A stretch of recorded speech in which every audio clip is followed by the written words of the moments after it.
Okay, so we're a couple minutes after the hour, so let's go ahead and jump into this. So good morning, everyone. Happy Friday Eve.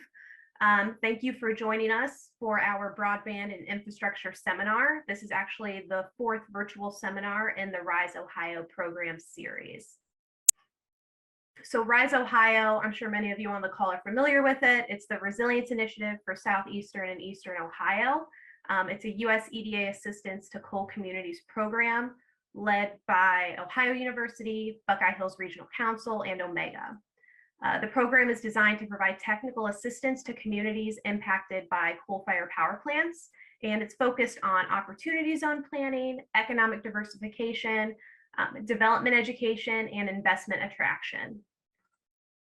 My name is Katie Ward, and I'm a project manager with Steadfast City. Steadfast City is an economic and community development consulting firm focused on developing better through a holistic approach that's geared towards converging the public, private, and philanthropic sectors.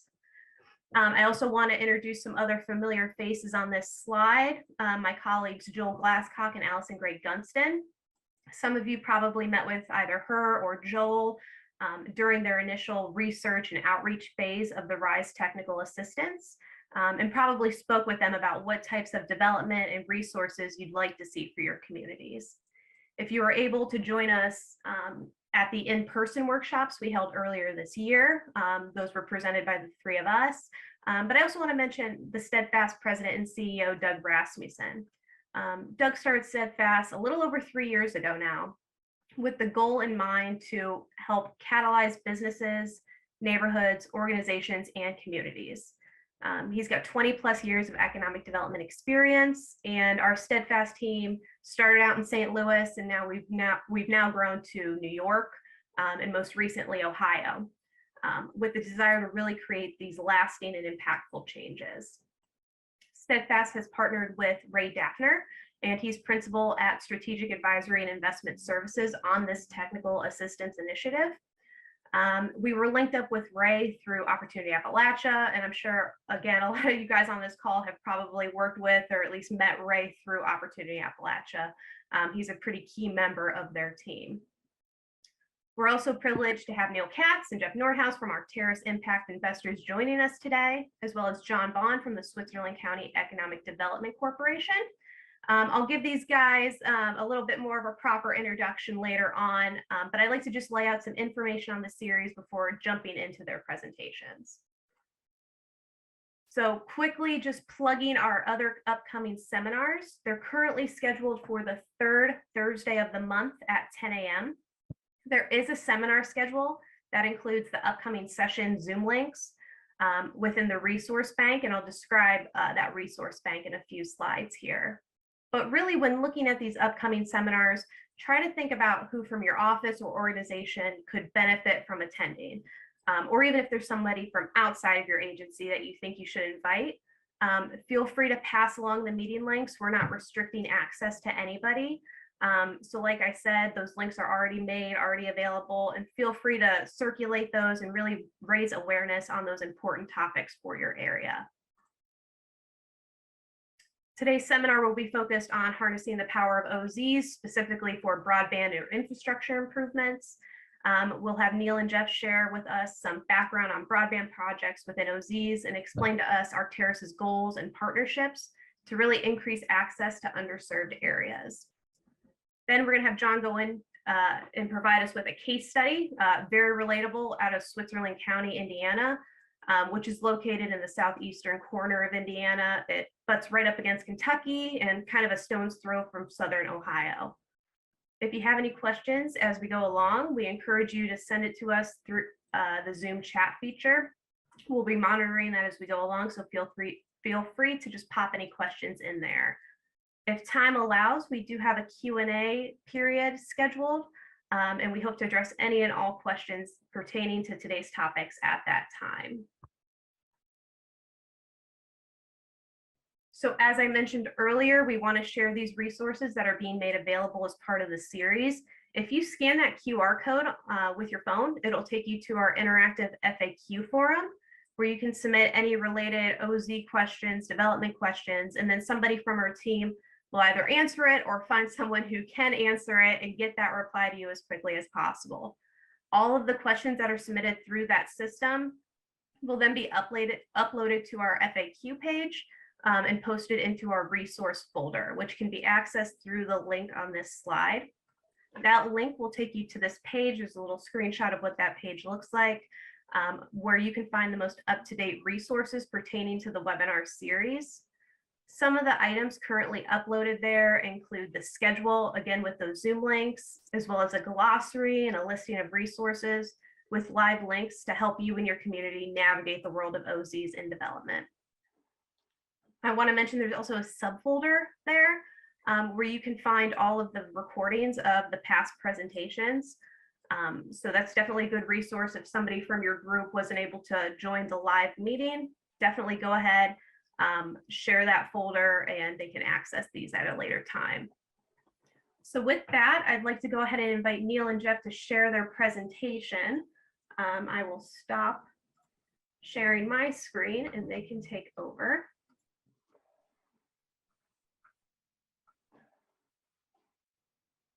Thanks, Katie. Yeah, so I'll just do a quick little rundown of Arcturus. So founded in 2009, Arcturus is a Boston-based firm that manages multiple funds which invest in growth-oriented operating businesses and community infrastructure projects that are really located in underserved communities across the country. And the goal of their partnerships is to invest in opportunity zones, inner cities, and targeted rural communities across the U.S. with the aim of delivering above market investment returns alongside positive social impact. So Neil and Jeff are both managing directors at Arcturus. Neil has 10 years of experience in private equity with Arcturus and was fundamental in the development of their broadband platform and currently leads their portfolio management committee. Neil is a certified public accountant, and prior to joining Arcturus, Neil worked with PwC and Deloitte in their transaction services. Jeff has 30 years of broadband experience helping both the public and private sectors. His experience prior to joining Arcturus includes working with Goldman Sachs, Quadrangle Group, and Empire State Development, where he was able to focus on innovation and broadband development. So we're definitely honored to have you guys joining us today, since you're really leading the way in broadband development through OZs in particular. So feel free to go ahead and share your screen, guys, and I'll turn it over to you. Thanks so much, Katie. I'll try to get the screen loaded up here right now. There we go. I'm going to start the slideshow. Is that working well? Perfect. Great. Thanks, everybody. Really happy to be here today, and really happy to meet all of you and have a chance to talk to you about broadband and how we can help facilitate some broadband development in the state of Ohio. So today, Neil and I are going to give a brief introduction to Arcturus and to Arcturus Broadband Company. Katie was kind enough to introduce the two of us. My name's Jeff Nordhaus, and my colleague on the Zoom with me today is Neil Katz. I think you both heard the introductions there, so I won't go into that. Just for reference, Empire State Development is actually the New York State Broadband Office. So after doing private equity for 25 years, I led the New York State Broadband Office as well. So I have a little bit of the public sector experience, and really appreciate the opportunities that are afforded by public and private partnerships. Brief background on Arteris. Arteris is an impact investment firm. We're based in Boston, but we are kind of virtual and kind of national. Neil is actually in Michigan, so we got a Midwest presence, and I'm in New York City. The firm invests in underserved communities for 13 or more years. We have a pretty unique strategy focusing on national investment partnerships. So we've partnered with local governments or foundations to provide capital to support our investments in these underserved communities. We have 7 active funds, and all of those funds have this partnership approach. Our current fund is very much focused on opportunity zones. So we'll talk more about that today, but we have an opportunity zone 2020, and we're raising a 2022 fund to focus on that middle box at the bottom. You can see operating businesses, infrastructure, and real estate. And one of the core elements of infrastructure and frankly, our biggest asset class right now, in addition to real estate, is the broadband, which Neil and I are leading. Our goal is to invest with strong returns, kind of risk mitigated returns, as we talked about, and to deliver impact. Incredibly important to us to provide that double bottom line, both a good financial return to our investors, but also impact to the communities where we are operating. Oops, sorry. So you can see briefly, and I won't go on too long here, but the history of the fund. We've been around for quite a while and had a number of funds. And you can see on the right-hand side, in 2020, we launched our largest OZ 2020 fund, and we founded and created the Arteris Broadband Company. And we'll talk more about that today. I don't think I need to really convince anyone about the importance of broadband. I think over the last several years leading up to the pandemic and then acutely during the pandemic, everyone realizes that broadband is no longer a luxury, but it's a necessity. It's key for anyone in the country really to participate in today's digital economy. And sadly, there's still persistently a digital divide, and that's out of reach for too many people. And so our company is really focused on helping to bridge that digital divide. And obviously, we're incredibly excited about the public funding coming out of DC to help us and help all of you accomplish that goal. We can see here that more than 1 in 6 people who are in poverty have no internet access at all. About 14% of households with school-age children don't have internet access. And a couple of years back, when we looked at the data most recently, 18 million households live without a broadband subscription. I think that number has come down a little bit, but it's still in that area and still, too high. So Arteris Broadband has been founded to try to address that need. We focus on fiber optic networks within underserved communities, and we operate through a partnership approach. So we talk about our broadband having an impact. What we do is we construct fiber networks in underserved markets, and we focus on opportunity zones. So where there's an opportunity zone that may not have fiber or may have insufficient fiber, that would be an area that we're extremely interested in building out. We currently have 2 states that we are building out fiber in opportunity zones. Those are Maine and Colorado. And we have a pretty strong pipeline of additional opportunities that we're pursuing, and we're extremely interested in pursuing some of those opportunities in Ohio.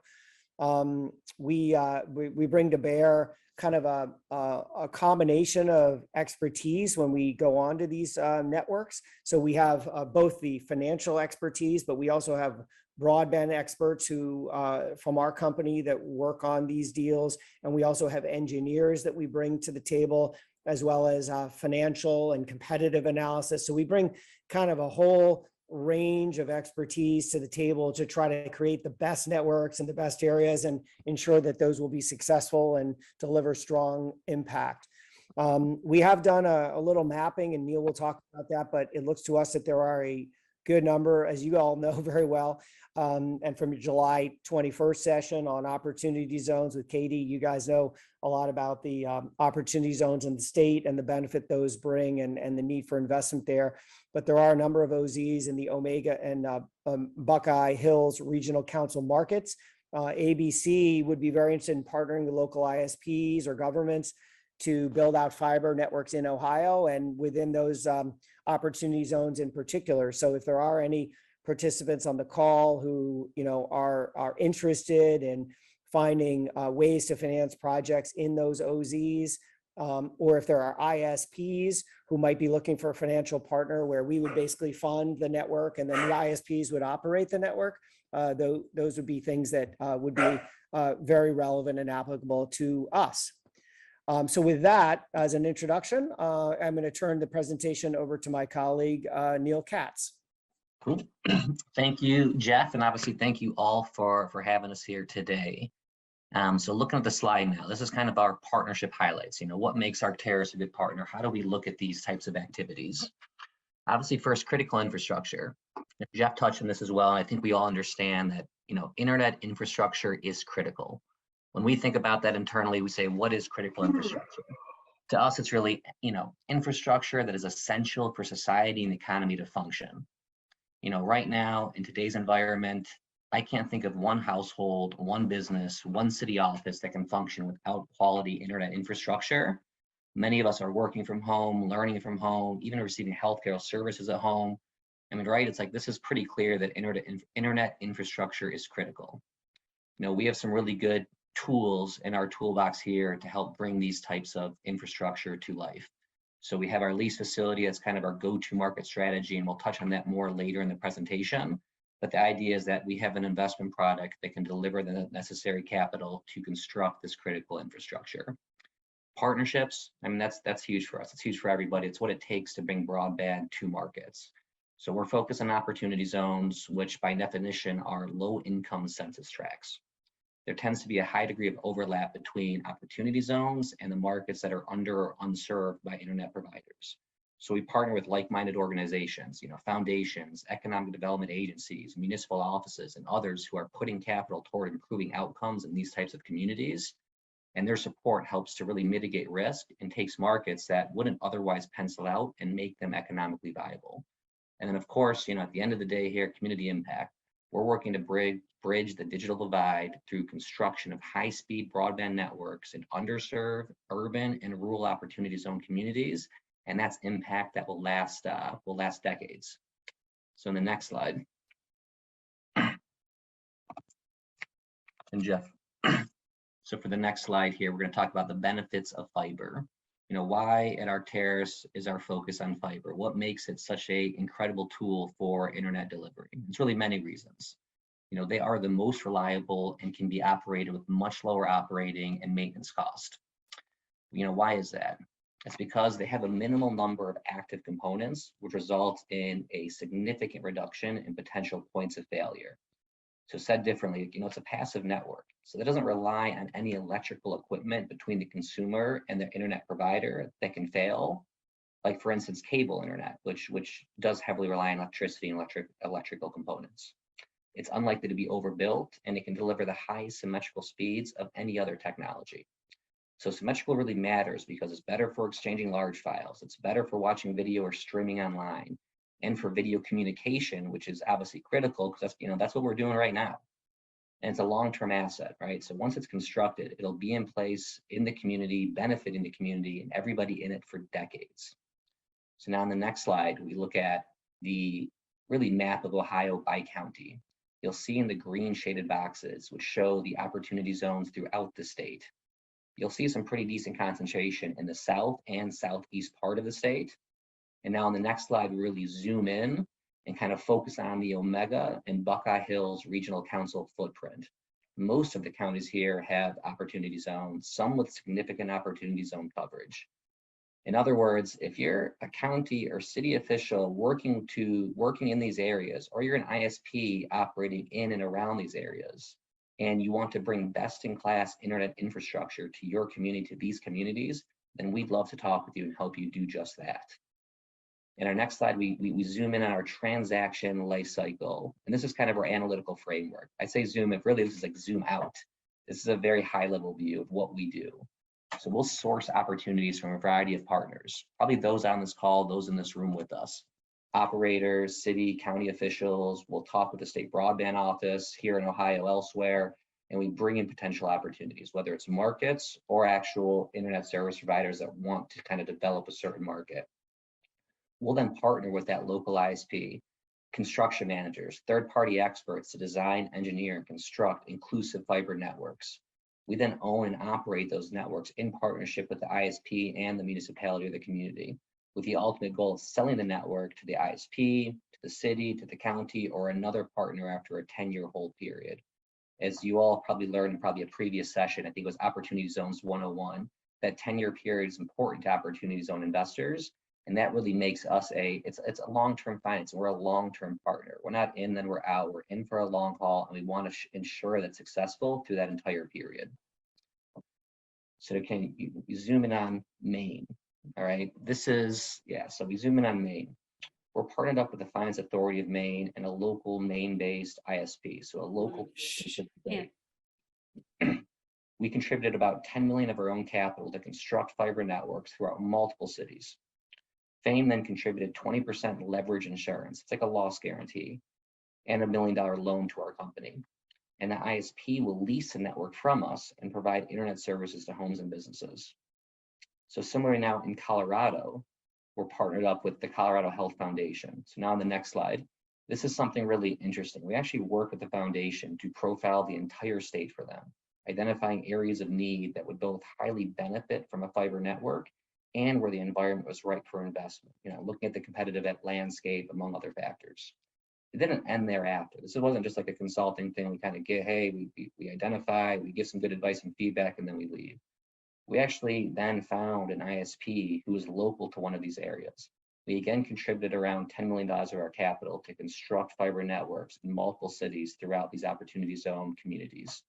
And the ISP is leasing the network from us and providing internet services to homes and businesses, with the Colorado Health Foundation contributing about 20% guaranteed protection. And we do plan to seek grants for these developments as well. So in both Colorado and Maine, we are doing this already in Opportunity Zones through our Arcturus Broadband company. And we'd like to do that here in Ohio as well. So I think that's maybe a wrap on this one with the presentation here. So, I mean, just to say this again, thank you all for having us. This is a critical topic, a critical subject. Arcturus Impact Investors, Arcturus Broadband Company, we are just thrilled to be here. And obviously on behalf of our, my partner, Jeff, and I just want to say thank you again.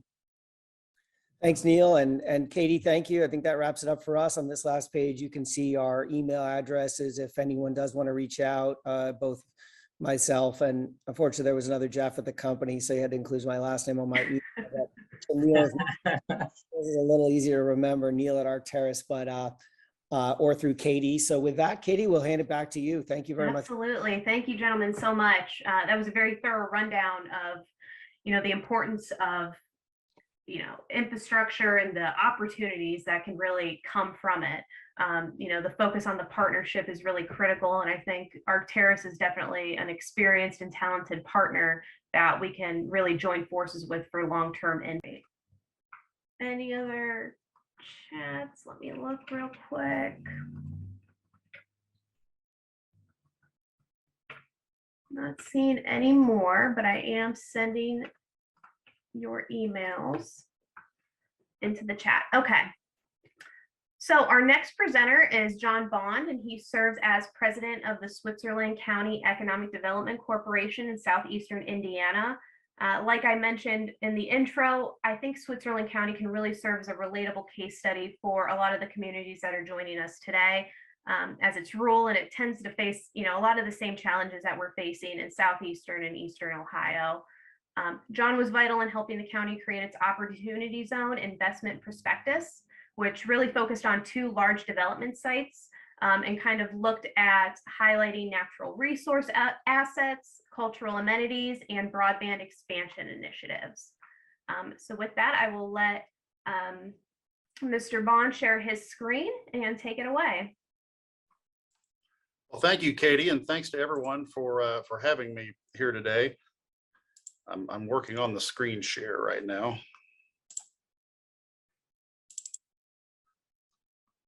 Okay, can everybody see what I'm seeing? Yep. If you want to pop in presentation mode, there. Great. Perfect. Great. Well, as Katie said, my name's John Bond. I work for the Switchland County Economic Development Corporation in Southeast Indiana, and been in that role since 2005.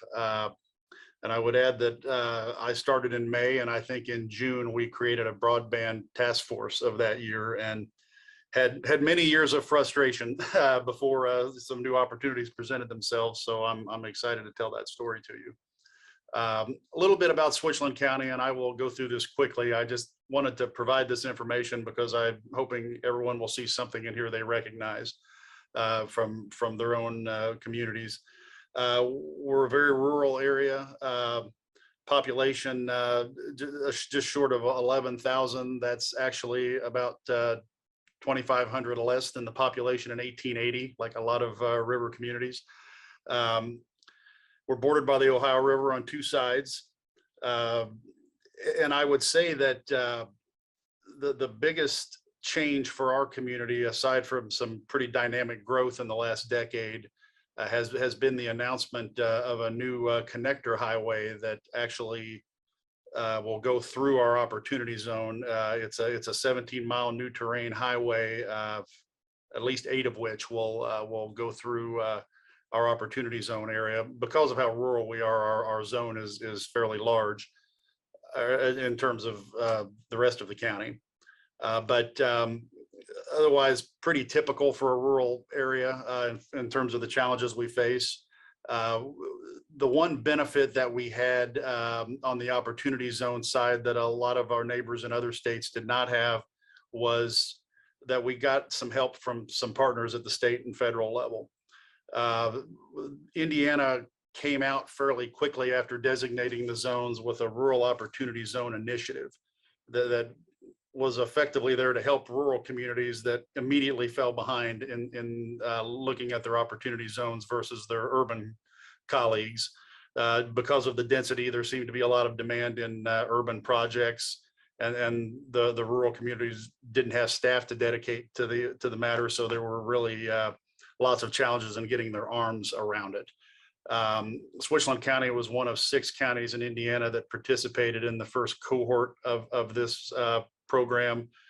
It was actually run by Purdue University, funded by the U.S. Department of Agriculture, and the state of Indiana was there. They provided resources. They were part of the team that would be, Indiana has an Office of Community and Rural Affairs that specializes in those issues. And it was about a 1-year process that stretched out to about 18 months with pandemic issues and challenges with meetings. That was before Zoom was quite as widespread as it is now. And the final product was an opportunity zone prospectus and a lot of supporting information that we can provide to potential investors. And that brings me to what I really wanted to talk to you about, which is our broadband initiative. We struggled at the local level to accomplish much with broadband. We just didn't have a lot of leverage to get anything done with existing providers, and it was tough terrain for a broadband rollout. But at a regional level, we all had a lot in common, and we were able to get that process off the ground and had a lot of good conversations.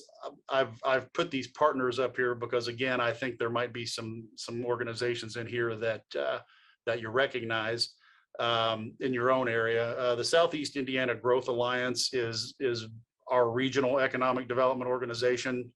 Organization is a strong word. It's more of a club. It's not staffed. We come together for marketing purposes and when we have a shared need that we need to work together on. Southeast Indiana Regional Planning Commission is our EDA planning region. They've served local government in far more than just economic development over the years, and there's a lot of trust there, and they're definitely an ally you want to have at the table. Of course, local governments and community foundations. In our region, every county has a small community foundation, and they all partnered in this effort. Purdue University was also involved in our work. They have a Center for Regional Development, which is where most of that activity happened. And the state of Indiana, they've been aggressive on broadband initiatives, and they actually had a dedicated person that worked with communities on broadband needs. Southeast Indiana REMC is our rural electric cooperative that serves the entire region, with the exception of some municipalities that are owned by investor-owned electric utilities, and then small local telecom providers. And I chose those words carefully. It was our small local ones that came to the table. Investor-owned providers or publicly traded, I would say, you just couldn't get them to show up for anything in our region. And here's a little bit of what we were able to accomplish. The original goal was to do a study on market need, on coverage. So we called that the State of Broadband Study. That was done with funding from all of the community foundations in the region effectively put in funding for this. And then our regional planning organization oversaw the project. Research was actually done by Purdue University, who has an excellent program in this. And the goal was initially to have something to provide anybody who might be interested in investing in broadband in the region. We spent about a year working on that study, brought a lot of people to the table, and that was, it was an open conversation. We had people who didn't even own a computer. We had people who were considering serving small pockets through everything from wireless to burying fiber. And ultimately what happened toward the end of that process was that our electric utility, our cooperative, decided they were just going to reach out to their membership and see if this was something they thought they should be involved in. We encouraged people who had been talking to us about broadband need, of course, to participate in that poll, but the end response from their membership was overwhelming. I think they told me that it came back in the high 90th percentile of should they be involved in this. So their response was to immediately do a technical assessment of what it would take to start to deploy assets around their territory, followed by a market assessment as to what kind of use rates they would have to have. And then they began looking for partners because they were an electric provider. They wanted somebody who knew how to do internet and knew how to do telecom. That process, of course, took time. And in the meantime, the communities were following guidance from the state of Indiana on how to make it easier for anyone to invest in broadband in the region. And it had a title of Broadband Ready Community that the state would actually certify a community in. And basically what it was a commitment to remove obstacles, whether that was regulatory, curb cut, any type of obstacle that would impair somebody from deploying a broadband build out. But it was also about, in Indiana, there is a local tax, a property tax on utility poles, even for cooperatives.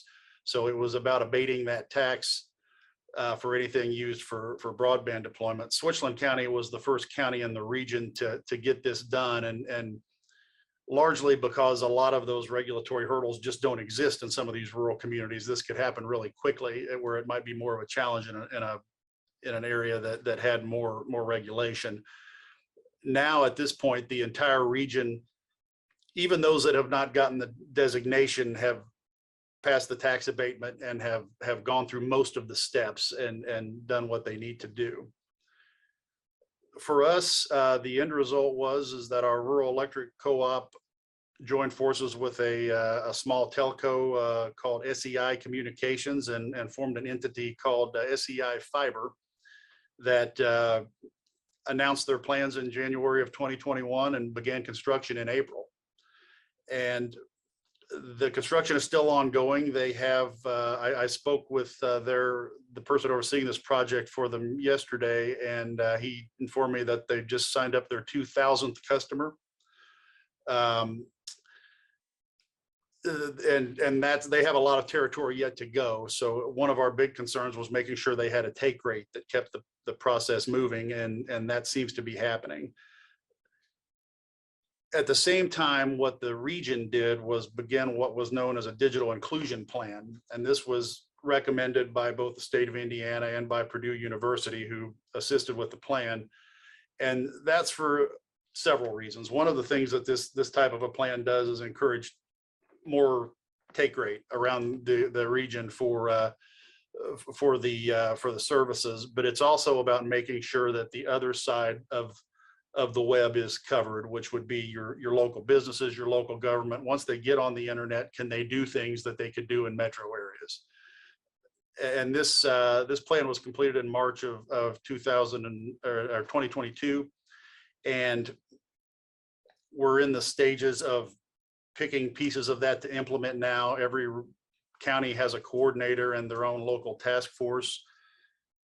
The final element, and actually something that came out of the plan, was a regional broadband clearinghouse that we just secured funding for last month. This will be housed at the Southeast Indiana Regional Planning Commission, and it will be staffed, and it'll be a resource center for anything related to getting the region on the information superhighway, whether that's e-commerce support, whether that is support for local governments to get more services online. And that will go on for several years, and hopefully will endure beyond that. Finally, what I wanted to share was a little bit about what we learned in this process. The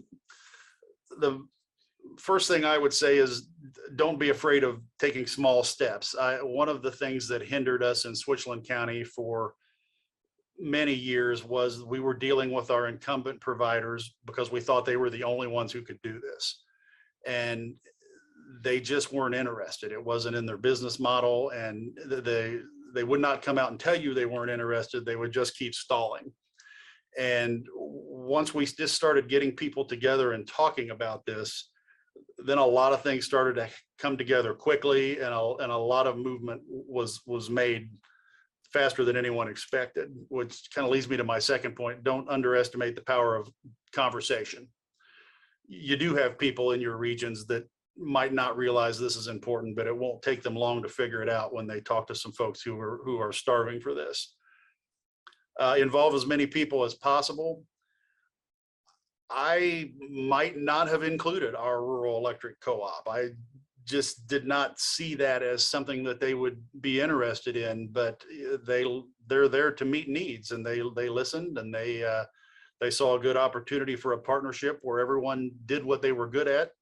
They were good at maintaining lines, and the telecom provider was good at technical support and management,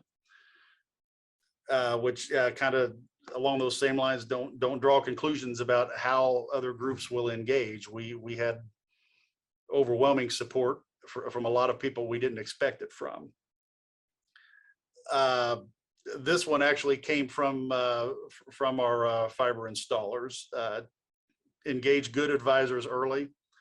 They were, on one side, they were very happy that they had good people to advise them on how to conduct a build out and how to plan ahead for things that didn't go right. On the other hand, they really wish they had done more with grants in mind, because there is a lot of funding out there now, and they bypassed a lot of that process. And finally, tools and resources can have uses that nobody anticipated. And this is where I'll go back and tie in the opportunity zone into this conversation. The more we got state actors, university actors into our region, the more we found out about what we could do. And that was originally not a goal of the opportunity zone to be a conversation piece, but it really did bring a lot of folks in to talk about other things that we needed, and broadband was a state priority. So that was something that took off very quickly. And the other thing I would say about opportunity zones not related to broadband is, if anyone in a traditional economic development sense has had experience with a spec building, we have found that these zones work very similar. They will get someone into your community to look around, and then, you know, maybe they don't have a big enough project for an opportunity zone, but they may still want to be in your community, and you might be able to find something else for them. And with that, I wanted to provide some resources, and I can get these to you through another channel also, but pretty much everything I talked about here today in terms of documents can be found on these pages.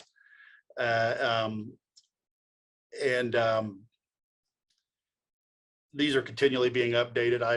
When I went to get these links the other day, I found some things on there that I wasn't aware of, so it's definitely worth a look. And with that, I'm happy to take any questions, and by all means, feel free to reach out to me offline if anyone has anything else. Thanks, John. I'm going to send your email through the chat as well. Great. I'm not seeing anything in our chat box right now. Okay, we got one. Does Indiana have a speed test requirement? They do, and I don't know what it is. There was a lot of debate about this, and I'm make sure I'm answering the correct question here. They have a minimum speed for what they will consider broadband, and then they also have several programs that I wouldn't call requirements, but they are. Any member of the public can go online and participate in their statewide speed testing to determine what the speed is in their area.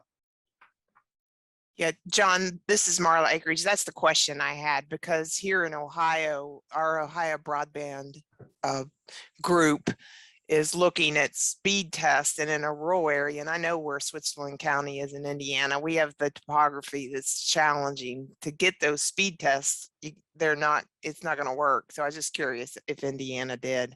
Well, and I can tell you a little bit of a story there, turning the clock back many years. In 2003, before I moved back home to take the economic development director position, I was working at the state level, and we were working on Indiana's first broadband study. And we actually, at that time, were partnered with the Ohio State University on that project, and Ball State was also involved.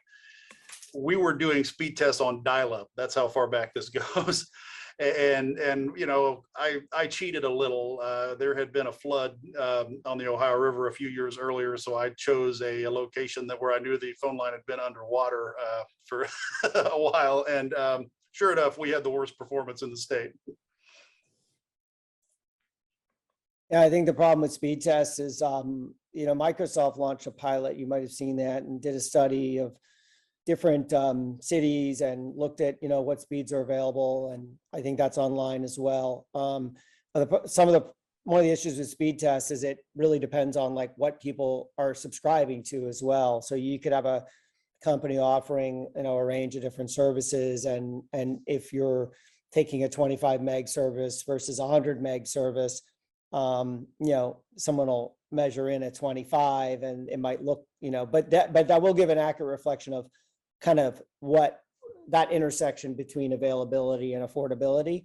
And I think that can be, you know, very interesting.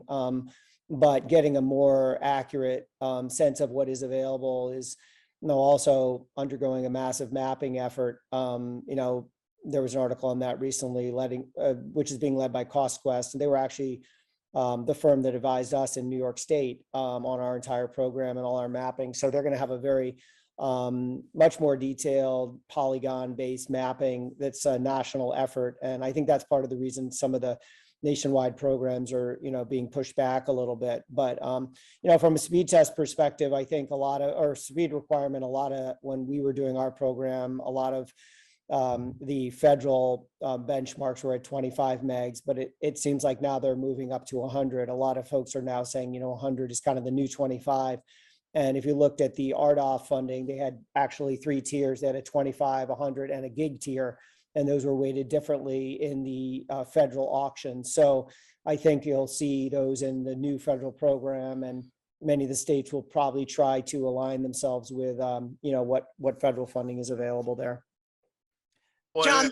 Marla, one thing I would add on the speed test is that where this issue has often come up in our region is with some of the grant funding. And I think some of this is federal, so it might be there across the board, where existing providers can interfere with the process and claim that an area is already served. And we've had some pretty good advocates at the state level saying, well, wait a minute, we've got speed problems, we've got latency problems. Someone cannot dial 911 from a VoIP phone over this connection. And those types of things are, not necessarily defeating a challenge, but they are changing the conversation. Yeah, my last question, and John, I'd like to talk offline, and I'll email you my laundry list of questions. But did you use Opportunity Zone as a carrot for the providers?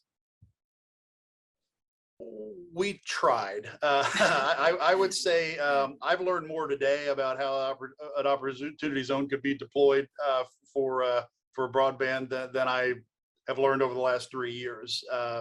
The challenge that we always had with all infrastructure projects and opportunity zones was the return on investment, and that was it was a challenging conversation with a lot of localities who could not get out of a grant mindset that this money all flows one way instead of a return coming back. So John, you didn't use your prospectus that was developed to try to attract the broadband investors? It actually was happening concurrent to that prospectus being developed. So Okay. I would say that the broadband was actually ahead of the prospectus to some extent. In fact, I think the opening intro from our county commission president talked about the broadband study as it was being unveiled. So no, I mean, maybe had things happened in a different sequence, we might have. We've just made our providers aware that half our county is an opportunity zone and assumed if they wanted to take advantage of it, they'd figure that out on their side because we don't have a prospectus. So I'm glad to hear that that wasn't necessarily a bad thing for us. Well, and I would also to kind of help with that, I think, is we actually had one of the few opportunity zones in our region of the state. So when we kind of did this at a regional level, the zone might have helped us, but it didn't particularly help the rest of the region. And your guys at Purdue are amazing. I work at Ohio State Extension and they're just top notch. We've worked with them on some planning here in our portion of the state as well. And their work and their data work on the digital divide is amazing. Yeah, I never pass up a chance to work with those folks. I think what John's saying is kind of absolutely right. And what everyone's probably saying, it's like, there really is no single, like, oh, this is in an opportunity zone, so this will pencil out and be a solution. Oh, there are grants available, so this will pencil out and be a solution. It really does take multiple sources coming together to build out some of these more, we'll say, more challenging markets. So I think having private capital in line with opportunity zone capital, partnering up with grant providers and other tools, you can bring and build that package together that does make sense for all parties. But we'll say, like, it takes a village. It's like it takes a community. It takes a whole market. It takes a lot of partners coming together to make that happen. And like a lot of the ISPs, companies out there, they don't qualify as opportunity zone businesses, so they can't take advantage of that.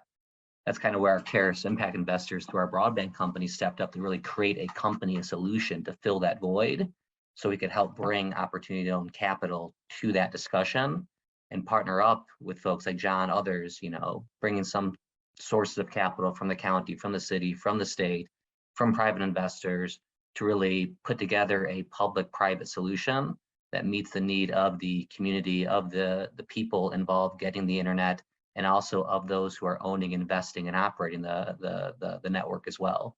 So there is no single solution to these. These are hard problems to solve, but bringing together the right people around the table, there is a capital solution that usually you can find that makes sense for all parties. All right. Looking back into the chat, I'm not seeing any new questions come through. I popped up that QR code again if anybody's feeling shy and doesn't want to, type their question or come off of mute. So you can go ahead and scan that, and that'll go to our FAQ forum again. Got just a few minutes left here. So I will just pop up our contact info. And again, the gentleman that presented today, their emails are in the chat. So feel free to go ahead and reach out to them or reach out to me or anybody else on the Steadfast team, and we can get, you know, whatever your question is out to them as well. With that, are there any other questions right now that we want to take? Not seeing any more coming through. Not seeing any hands raised. Okay. All right. Well, I just want to thank everybody for joining us today. And it looks like you'll get a few minutes back to your day, so that's always awesome. But again, feel free to reach out to us. That QR code, there's the drive to the resources. And like I said, we're recording this today, today's session, so we'll make that available once that's all downloaded and ready to go. But thank you all again. Thank you to our great presenters. This was a super beneficial webinar today. We got a lot of great information out of it. All right. Thank you, guys. Thank you. Thank you, everyone. Thank you, Katie.